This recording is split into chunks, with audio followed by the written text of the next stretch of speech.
I had. I was almost killed a half a dozen times in the midst of all of this. The contract came out on me. I was more upset about the number than I was about the contract itself. $1,500 they had paid to have me clipped. I survived a gun being rammed down my throat. I survived a horrible, horrible beating. I still wince when I think of that one. My name is Dan Moldea. I am the author of 7 books, The Hoffa Wars, about the rise and fall of Jimmy Hoffa. Everyone likes a mystery, and the Hoffa case is a real mystery. The thing that put the hook in me was the fact that here was an American citizen, in this particular case, a very well-known American citizen, who was standing in a public place in broad daylight on a crowded street, and he disappeared. If this thing is solved, I have 2 assumptions. One, it's going to be the FBI that's going to solve it because they have the resources to solve it. And number 2, it's going to come out after 37 years, it's going to be somebody coming out of nowhere, like this guy.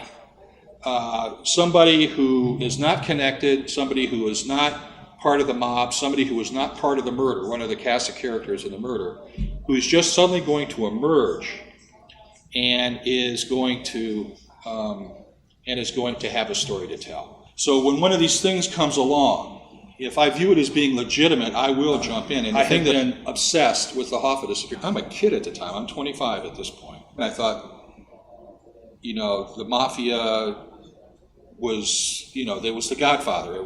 They didn't exist. And then seeing that they did exist, I started looking into them.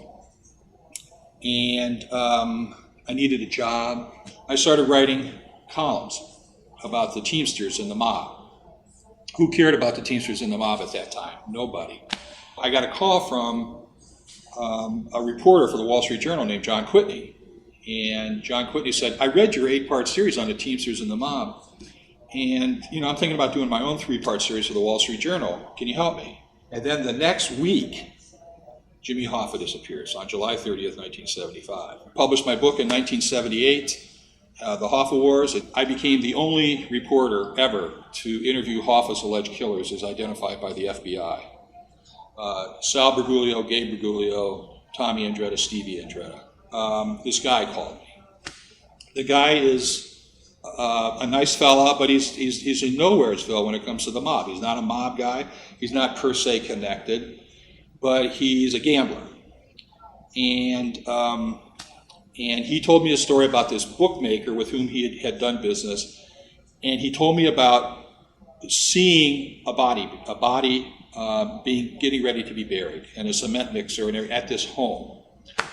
But the FBI was skeptical because he wanted the reward, which he told me pretty upfront. But my position was, hey, he comes up with Hoffa's body, he's entitled to any reward he wants. Anything he can grab, he should get. So I got a call from him a week ago today, Monday.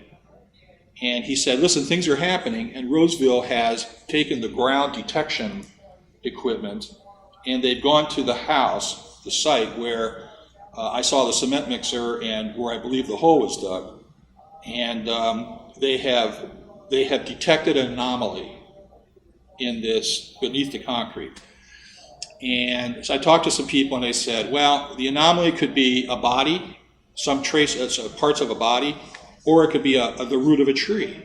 They might find a small piece of evidence that has been detected by the soil samples. They're not going to say, oh, he's not here, now we're going to look over here. That's not going to happen.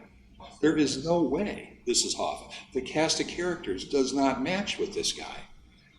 There's just no way this is Jimmy Hoffa. But there could be somebody else down there, another homicide victim. And if we can solve a murder here, I'm all in favor of doing whatever is necessary in order to solve this murder. They're going to find something in Roseville, but it's not Jimmy Hoffa.